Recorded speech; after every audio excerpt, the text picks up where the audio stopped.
Good evening students. 10th class की physics में आपका फिर से स्वागत है। 3 वीडियो हम आपके लिए ऑलरेडी डाल चुके हैं जो कि आपने काफ़ी पसंद किए, काफ़ी देखा है। ये हमारी चौथी वीडियो है।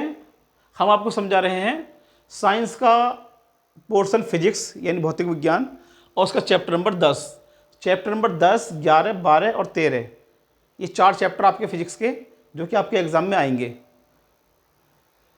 हमारे पास में जो ऑप्शन होते हैं, एक फिजिक्स का ऑप्शन होता है, एक केमिस्ट्री का ऑप्शन होता है और एक बायोलॉजी का। 3 हमारे लिए पेपर इसके लिए करने हमको होते हैं। केमिस्ट्री और बायोलॉजी ये दो ऐसे सब्जेक्ट हैं जिसमें आपको ज़्यादा से ज़्यादा रटना पड़ता है। और जो बच्चे रटना जानते हैं वो तो रट लेते हैं, लेकिन जो रटना नहीं जानते वो एक तरह से इसमें पीछे रह जाते हैं। फिजिक्स एक ऐसा सब्जेक्ट है जिसे आप समझ के करेंगे, यानी समझ के करेंगे तो आपको आसानी से याद हो जाएगा, यानी आपको इसमें कुछ भी रटना नहीं पड़ेगा। डेफिनेशन इसकी इस तरह से बताई जाएंगी कि आपको एकदम समझ में आ जाएंगी। इसके अंदर 2 पोर्शन होते हैं फिजिक्स के अंदर भी, एक न्यूमेरिकल आते हैं अंकित प्रश्न और एक आती है थ्योरी।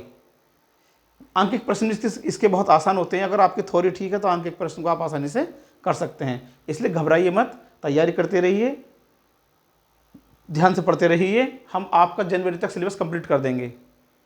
तो हम शुरू करते हैं आपको वीडियो नंबर 4।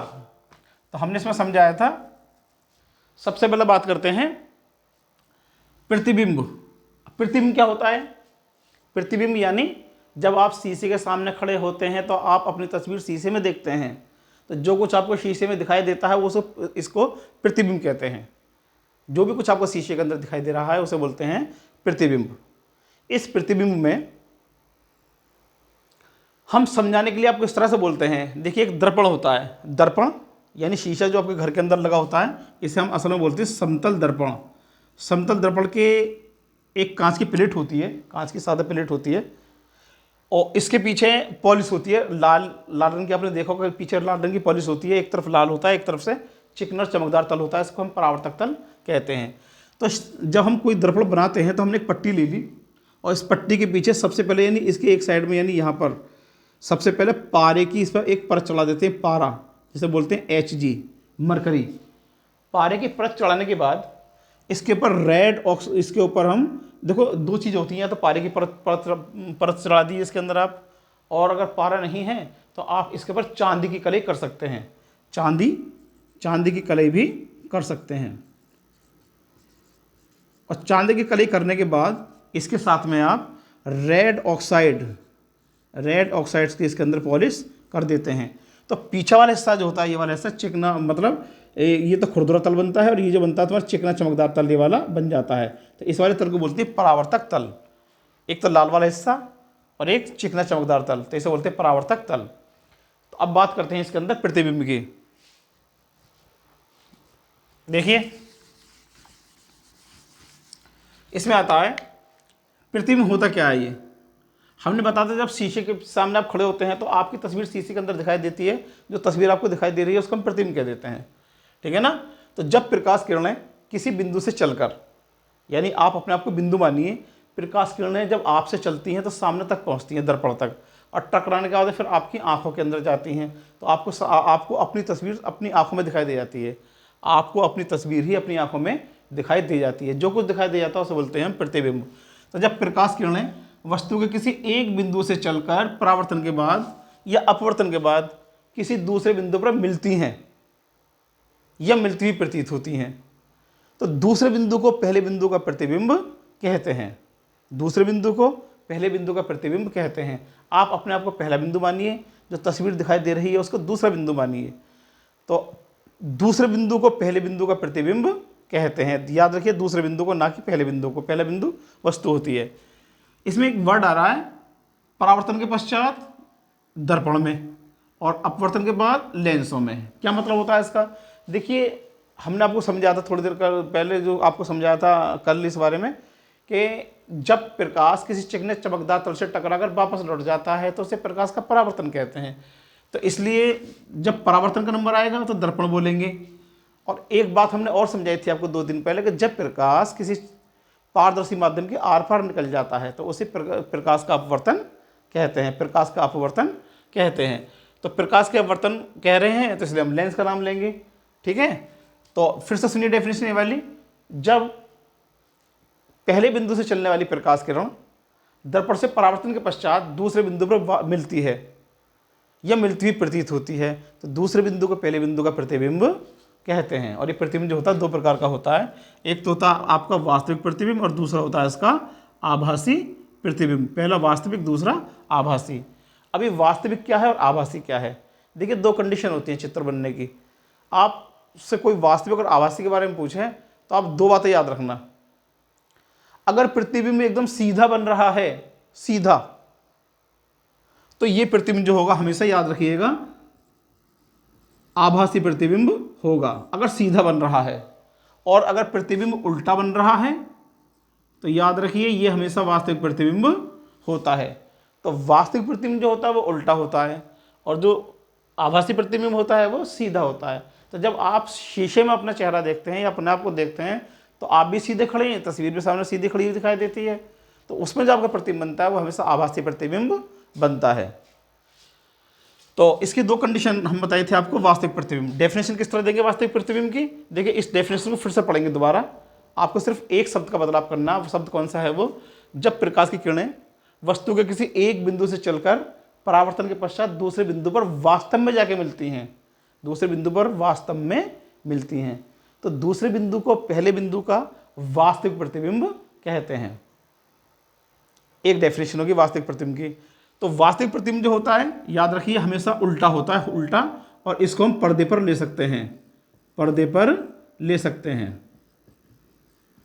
क्या मतलब है इसका? इसको हम पर्दे पर ले सकते हैं, यानी जो वास्तविक प्रतिबिंब होता है वो पर्दे पर आ जाता है। फिल्म के अंदर फिल्म चलती है, हॉल के अंदर फिल्म जो चलती है उसमें वास्तविक प्रतिबिंब बनता है, उसे हम पर्दे पर ले सकते हैं। उल्टा बनता है क्योंकि जब फिल्म चलती है तो उसकी रील कुछ इस तरह से लगाते हैं, रील को हम उल्टा लगा देते हैं, उल्टा करके, ताकि प्रतिबिंब हमको सीधा दिखाई दे जाए। अगला आता है आपका आभासी प्रतिबिंब या वर्चुअल प्रतिबिंब। आभासी कौन सा होता है? एक ऐसा प्रतिबिंब जिसमें प्रकाश किरणें वास्तव में नहीं मिलती बल्कि मिलती हुई प्रतीत होती हैं, इसे वास्तविक, इसको आभासी प्रतिबिंब कहते हैं। किस तरह डिफाइन करेंगे? जब प्रकाश की किरणें वस्तु के किसी एक बिंदु से चलकर दूसरे बिंदु पर मिलती नहीं है बल्कि मिलती हुई प्रतीत होती हैं, तो दूसरे बिंदु को पहले बिंदु का आभासी प्रतिबिंब कहते हैं। याद रख लिए, पहले बिंदु से चलने वाली प्रकाश किरणें दूसरे बिंदु पर मिलेंगी नहीं, कभी नहीं मिलती हैं, लेकिन मिलती हुई प्रतीत होती हैं, या दूसरे बिंदु से आती हुई प्रतीत होती हैं। तो इस प्रकार दूसरे बिंदु को पहले बिंदु का प्रतिबिंब यानी आभासी प्रतिबिंब कहते हैं।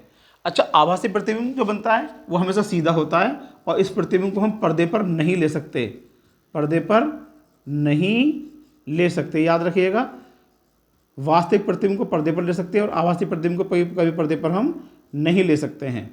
तो ये रहा आपका प्रकाश का परावर्तन अपवर्तन के अंतर्गत प्रतिबिंब क्या होता है। ठीक है। अच्छा, अब हम बात करेंगे इसके बाद में दर्पण की। दर्पण यानी मिरर, यानी शीशा, जो हम चेहरा देखते हैं अपना। तो ये दर्पण होते क्या हैं? देखिए, दर्पण के अंदर जब भी नाम लेते हैं तो हमारे सामने सीधा सीधा एक चीज़ आती है, समतल दर्पण, जो हमारे घरों के अंदर लगा हुआ होता है, जिसके अंदर हम अपने आप को देखते हैं। तो ये कहलाता है समतल दर्पण। एकदम समतल होता है, पीछे की तरफ पॉलिश होती है और अगला वाला तल जो होता है चिकना और चमकदार होता है, तो हम बोलते हैं समतल दर्पण। तो समतल दर्पण असल में इस तरह का होता है, जो मैंने अभी आपको थोड़ी देर पर डिफाइन करके बताया था, इस तरह का होता है।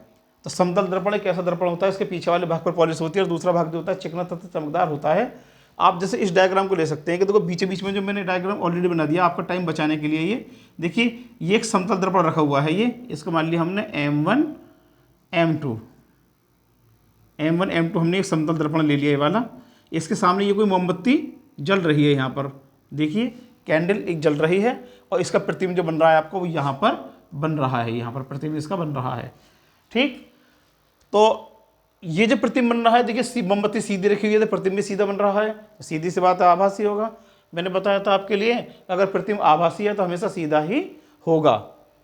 तो देखिए, प्रकाश किरण देखो यहाँ से आती है और देखो टकराने के बाद फिर इसी मार्ग में वापस लौट आती है। ठीक है ना। इसको जब हम पीछे की तरफ मिलाती है तो यहाँ पर मिलती हुई प्रतीत होती है। एक प्रकाश किरण देखो जब यहाँ से आती है तो परावर्तन के पास इस तरह चली जाती है, जो हमने आपको रूल समझाया था, प्रकाश का परावर्तन, ठीक है ना। तो ये दोनों कोण जो होते हैं आई और आर जो होते हैं हमेशा बराबर होते हैं, ये आपतन कोण, ये वाला अपवर्तन कोण। तो ऐसी कंडीशन में प्रकाश कण आती है, इस तरह चली जाती है। एक प्रकाश कण जो यहाँ से आती है टकराने के बाद यहाँ चली जाती है। जब इनको पीछे की तरफ बढ़ा मिलाया जाता है तो देखिए ध्यान से देखिए, प्रकाश कण ये जो होती हैं एक यहाँ पर मिलती हुई प्रतीत हो रही है, एक यहाँ पर मिलती हुई प्रतीत हो रही हैं। जब यहाँ मिलती हुई प्रतीत हो रही हैं तो चित्र जो बनेगा वो आभासी चित्र बनता है। इस डायग्राम को आप ठीक से देख लीजिएगा। देखिए ये मानव की आँख है, यानी आप यहाँ से जलती हुई मोमबत्ती को यहाँ से देख रहे हैं तो आपको जलती हुई मोमबत्ती आराम से दिखाई दे रही है, ठीक है। तो ये रहा आपका समतल दर्पण के द्वारा प्रतिबिंब का बनना। इसके बाद में आता है गोलीय दर्पण। इसका अगला टॉपिक जो आएगा गोलीय दर्पण। गोलीय दर्पण के बारे में बात करेंगे हम आपसे अगली वीडियो में। तब तक के लिए आप हमारे चैनल को देखते रहिए, सब्सक्राइब कीजिए और अपने दोस्तों को ज़्यादा से ज़्यादा बताइए इनके लिए। हम जो भी कुछ आपको समझाएंगे याद रखिएगा, केवल साइंस ही नहीं, साइंस के साथ में आपको मैथ भी समझाएंगे। जब एग्ज़ाम का टाइम आएगा तो करीब 15 या 20 दिन पहले हम आपको हिंदी समझाएंगे, SST समझाएंगे, यानी आपका सिलेबस एक तरह से पूरा करके देंगे, आपको सभी को समझ में आएगा। आप हमारी वीडियो को इस तरह देखते रहिए। हम आपसे अगली वीडियो में बात करते हैं। तब तक के लिए आप हमारी वीडियो को देखते रहिए। धन्यवाद।